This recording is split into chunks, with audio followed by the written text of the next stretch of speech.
오늘은 백그라운드 일권과 이권 모두에 수록된 죄수의 딜레마에 대해 공부해 보겠습니다. 이미 게임 이론에서 배웠듯이 죄수의 딜레마는 일종의 게임입니다. 수많은 게임 이론들이 있지만 지구에 존재하는 생물 내의 가장 보편적 게임이며 생물이 진화하게 된 핵심 요인도 죄수의 딜레마 게임을 통해서입니다. 이후 경제학과 정치학으로 확장됩니다. 그리고 이권에서 히포테까지 공부하면 다윈의 진화론과 리처드 도킨스의 이기적 유전자가 자연스럽게 연결됩니다. 오늘 공부에서 꼭 유념해야 할 내용은 죄수의 딜레마가 1회 1대와 반복될 때입니다. 이 둘의 차이를 구별하겠다는 의지를 가지고 공부해야 하며 반복된 죄수의 딜레마가 어떻게 아담 스미스의 자유시장 경제를 반박하게 되는 이론으로 사용되었는지도 함께 고민해보기 바랍니다. 시작할 테니 집중하기 바랍니다. 공범으로 의심되는 2명의 용의자가 동시에 체포됩니다. 수사실에 들어가기 전 둘은 끝까지 배신하지 않고 서로 협력하여 형량을 최소화하는 합리적 결정을 내리자고 약속합니다. 다시 한번 배신을 하여 범행을 자백하는 일이 없도록 굳게 약속한 후 경찰서에 들어갔더니 형사들은 그들을 따로따로 수사실로 불러 자백을 할 수 있는 기회를 줍니다. 그때 경찰은 다음과 같은 조건을 제시합니다. 둘 모두 협력하여 자백하지 않으면 둘 모두 징역 1년, 둘 모두 배신하여 자백을 하면 둘 모두 징역 5년, 둘 중 한 명은 배신하여 자백하고 다른 한 명은 협력하여 자백하지 않는다면 배신하여 자백한 쪽은 석방, 협력하여 자백하지 않은 쪽은 징역 20년에 처하게 된다고 합니다. 이때 용의자는 자백을 하는 것이 이득일까요? 아니면 자백하지 않는 것이 이득일까요? 여기서 대부분의 학생들이 놓치고 넘어가는 부분이 바로 무한 반복 가능성입니다. 1회에 한정된 게임인지 아니면 여러 번의 반복된 게임인지에 따라 결과는 달라지므로 두 사건 모두 다루어 보겠으며 먼저 1회에 한정된 경우부터 알아보겠습니다. 우리는 이를 일회성 죄수의 딜레마라고 일컫겠습니다. 일회성 죄수의 딜레마는 꼭 일회성이 아니더라도 회수가 유한하게 결정된 경우도 포함합니다. 잠시 후에 다루어 보겠습니다. 게임에 들어가기 전 먼저 일회성 죄수의 딜레마의 전제 조건을 알아보겠습니다. 일회성 죄수의 딜레마의 조건은 다음과 같습니다. 첫째, 두 용의자를 격리하여 상호 의사전달을 통한 협조가 불가능해야 합니다. 둘째, 게임이 단 한 번만 또는 유한수라 할지라도 횟수가 알려진 상태에서 행해지는 것으로 상정합니다. 이미 일회성 죄수의 딜레마라고 언급하기로 하였습니다. 이는 보복의 우려가 있기 때문입니다. 만일 무한히 행해지거나 유한하더라도 횟수를 알지 못할 경우 이를 반복된 죄수의 딜레마라고 하며 여기서 눈에는 눈, 이에는 이 전략인 보복 전략이 나타납니다. 일회성 죄수의 딜레마를 그림으로 정리하면 다음과 같습니다. 방식은 게임 이론과 동일하며 목적은 내시 균형을 찾는 것입니다. 먼저 A가 배신하여 자백할 경우 B에게 가장 유리한 선택은 무엇일까요? B가 자백하여 배신하면 B는 징역 5년, B가 침묵하여 협력하면 B는 징역 20년이므로 B는 A의 선택과 관계없이 무조건 자백하여 배신하는 것이 B의 우월 전략입니다.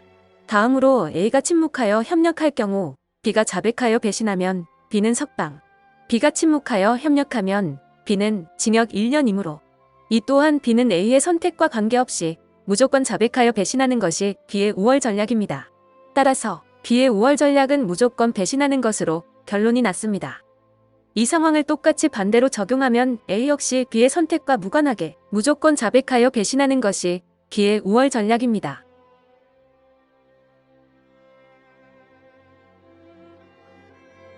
따라서 일회성 죄수의 딜레마는 하나의 우월 전략 균형이 나타나며 이것이 내시 균형이 됩니다.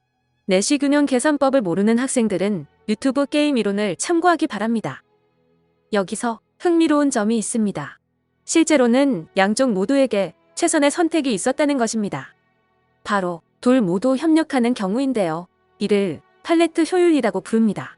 하지만 완벽히 개인의 이기심을 중시하는 게임 이론을 적용해보면 이상하게도 양쪽 모두를 위한 최선의 선택이 나타나지 않습니다. 바로 이 부분이 시험에서 가장 많이 출제되는 부분입니다. 정리해보면 다음과 같습니다. 두 용의자 모두 자백하여 배신하는 것은 개인에게는 합리적 우월 전략이지만 두 용의자 모두 침묵하여 협동하는 것이 분명 집단 전체에게는 합리적 우월 전략입니다.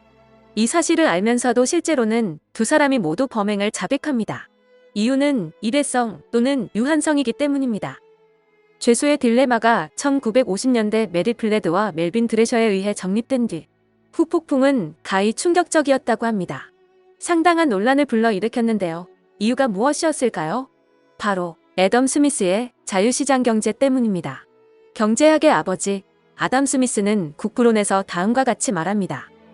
모두가 자신의 이익인 사익을 위해 노력하다 보면 자연스럽게 사회의 이익인 공익이 발전하게 된다.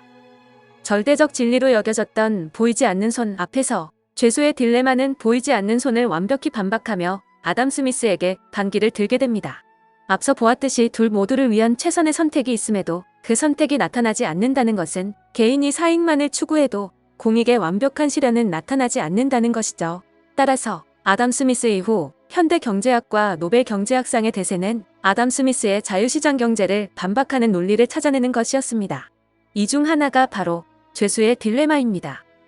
케인즈의 수정자본주의, 플레드의 죄수의 딜레마, 가레타딘의 공유주의 비극, 암묵적 계약, 리카도의 비교 우위, 공공재와 무임승차, 그리고 데니얼 카너먼의 행동경제학에 이르기까지 많은 경제이론들은 아담 스미스의 이기심을 반박하는 과정에서 탄생된 이론들이며 이 모두를 시장 실패라고 부르는데 엄밀히 말하면 아담 스미스의 자유시장의 실패라고 보는 것이 이해의 무게를 덜어줍니다. 아무튼 각자가 사익을 추구하게 되면 전체를 위한 공익이 나타나지 않음을 죄수의 딜레마가 증명해 주었습니다. 앞서 언급했듯이 딜레마에서 가장 많이 하는 실수 중 하나가 보복에 대한 부분인데요. 이 딜레마는 비협조가 게임의 전제로 내포되어 진행되는 내용입니다. 선택에 대하여 상대방은 어떠한 보복도 행사할 수 없다는 전제 조건이 있는 게임입니다. 하지만 동일한 게임이 무한 반복될 경우 선택에 대해 보복이 가능하여 결과가 달라집니다. 예를 들어 서로 의사소통이 되는 상태에서 이러한 게임을 단기성으로 한 번 하고 끝나는 게임이 아니라 반복적으로 하게 되면 다음 게임 결과에 영향을 주기 때문에 서로 이익을 보는 방향인 둘 다 침묵하여 협력으로 나아갈 수 있습니다. 여기서 잠시 일회성 죄수의 딜레마의 한 형태인 횟수가 정해진 유한한 경우의 결과를 살펴보겠습니다. 결론부터 말하자면 반복되는 횟수가 유한하게 정해진 경우에 자백이 선택됩니다. 예를 들어 100번 반복되고 형기의 합계를 최소화하는 것이 이익이 되는 게임이라고 합시다. 우선 마지막 100번째에서 둘 중 한 사람이 자백을 선택하면 자신은 석방, 상대는 징역 20년을 받습니다. 그렇기 때문에 마지막 100번째의 선택은 자백이 최선의 전략입니다. 그렇다면 99번째는 어떨까요? 어차피 100번째에는 상대방이 배신할 것이므로 99번째의 선택지에서 상대방에 대한 의리를 지켜서 협력을 선택할 필요가 없어집니다. 따라서 99번째의 선택지에서도 자백이 최선의 전략이 됩니다. 이런 과정으로 결국 모든 선택지가 자백이 되는 것이죠. 죄수의 딜레마에서 신의 한 수는 유한한 횟수의 그 마지막을 바라보는 것입니다. 이 게임을 무한 반복하면 신기하게도 동지애가 생길 수도 있습니다. 예를 들어 1차 세계대전 당시 전선이 정체되는 경우가 많았는데 식사 시간이나 크리스마스는 전투를 중단한다든가 아군과 적군이 같이 모여서 파티를 벌이는 등의 경우를 들 수 있습니다. 이미 수업 시간에 영화 메리 크리스마스를 통해 여러 번 설명한 적이 있었습니다. 토브문고에 소장된 협력의 진화에서 로버트 엑설로드는 무한히 반복되는 죄수의 딜레마 상황에서 최적의 전략은 무엇인지를 찾아내는 두 번의 대회의 결과를 정리합니다. 굉장히 다양한 플레이어들이 나타나는데요. 하지만 놀랍게도 이 대회에서 온갖 난무하는 전략들 중 1위를 차지한 것은 무척 단순한 팁포텟 전략이었습니다. 처음에는 상대방에게 무조건 협력한 뒤 다음번에는 상대방이 지난번에 내게 했던 것과 똑같이 따라하는 것이 전부입니다. 즉, 처음에 협력한 뒤에 상대방이 배신했다면 다음번에는 나도 배신하고 상대방이 협력했다면 나도 다음번에 협력합니다. 더 놀라운 것은 첫 대회에서 팁포텟이 승리하자 엑설로드가 팁포텟의 승리와 그 이유를 분석한 자료를 다음 대회 참가자에게 배포했을 정도로 팁포텟의 전략이 다 드러났지만 두 번째 대회에서도 팁포텟이 승리합니다. 좀 전에 언급했듯이 무조건 배신만이 항상 합리적 우월 전략은 아닙니다. 무조건 배신만이 우월 전략이었다면 종래의 이타적 개체는 생존하지 못했을 것이며 종래에는 오직 이기적인 개체만 생존했을 것이며 결국 그 종은 멸종했을 것입니다. 바로 이 부분이 다윈이 생전에 풀지 못했던 협력의 진화입니다. 즉, 무기한 죄수의 딜레마가 반복될 시 개체들은 협동을 유지할 수밖에 없는데 이기적 개체는 보복을 통해 제거되기 때문입니다. 흡혈박쥐를 예로 들어보겠습니다. 리처드 도킨스의 이기적 유전자에 수록된 내용이며 후기 진화론과 관련된 거의 모든 책에서 다루고 있는 대표적인 협력의 진화의 예입니다. 백과사전에 수록된 흡혈박쥐의 설명을 먼저 보겠습니다. 흡혈박쥐가 흡입하는 피는 생각보다 영양분이 그리 많지 않아서 매일 자기 몸무게의 반 이상의 피를 먹어야 하는데 하루 이틀만 굶어도 목숨이 위태롭다. 그래서인지 자신의 몸집에 비해 피를 상당히 많이 먹는 편이다.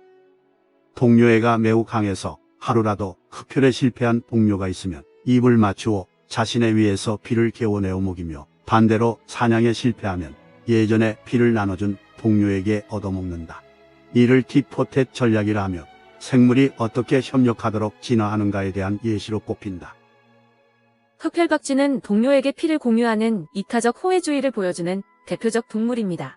따라서 흡혈박쥐에게는 이전에 피를 공유하지 않은 이기적 박쥐에게도 피를 공유할 것인가 하는 딜레마가 있습니다. 이때 흡혈박쥐가 해야 하는 복잡한 의사결정 능력은 뇌의 심피질이 담당하며 특이하게도 인간과 다르게 해마가 아니라 심피질이 박쥐의 기억을 담당합니다. 흡혈박쥐는 심피질을 통해 상대 박쥐가 과거에 피를 공유한 적이 있는지 없는지를 기억합니다.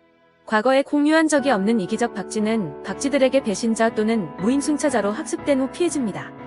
죄수의 딜레마가 무한 반복될 경우 결국 눈에는 눈, 이에는 이로 되갚는 보복 전략이 나타나 배신자인 이기적 박쥐는 소멸됩니다.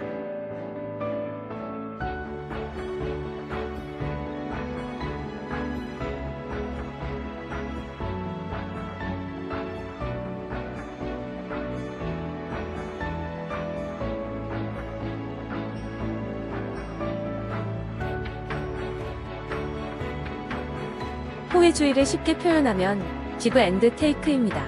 서로 주고받는 관계를 말하며 내가 받았으면 그만큼 돌려주고 내가 주었으면 그만큼 돌려받는 것이 인지상정입니다. 진화적 입장에서 바라본 호혜적 이타주의의 정의는 다음과 같습니다. 개체가 자신의 적합성을 감소하여 타개체의 적합성을 증가시킨다. 이를 흡혈박쥐에게 적용해보면 자신이 먹을 피를 사냥을 나가지 못한 동료에게 나눠줌으로써 자신의 적합성을 감소시켜 동료의 생존을 위한 적합성을 증가시키지만 이는 후에 자신이 사냥을 나가지 못할 경우 전에 도와주었던 동료로부터 피해 공급을 기대할 수 있습니다. 과정은 앞서 언급했던 것과 동일합니다. 1회에는 무조건 이타적 도움을 제공하고 이후 그 기억을 상호 공유합니다. 횟수가 반복될수록 상호성이 증가하고 죄수의 딜레마를 통해 배신자는 팁포텟 전략으로 소멸됩니다. 무한 반복되면 될수록 최종적으로 종래의 이타주의는 증가하게 됩니다. 이로써 다윈이 생전에 풀지 못하고 후대 진화학자들에게 남긴 질문인 종래의 이타적 행위가 리처드 도킨스와 같은 후기 진화학자들에 의해 호혜적 이타주의라는 해석으로 어느 정도 풀리게 됩니다. 백그라운드 이 권에서는 로버트 엑설로드의 죄수의 딜레마 경기대회를 통해 팁포텟 전략에 대해 좀 더 깊이 알아보도록 하겠습니다. 수고하셨습니다.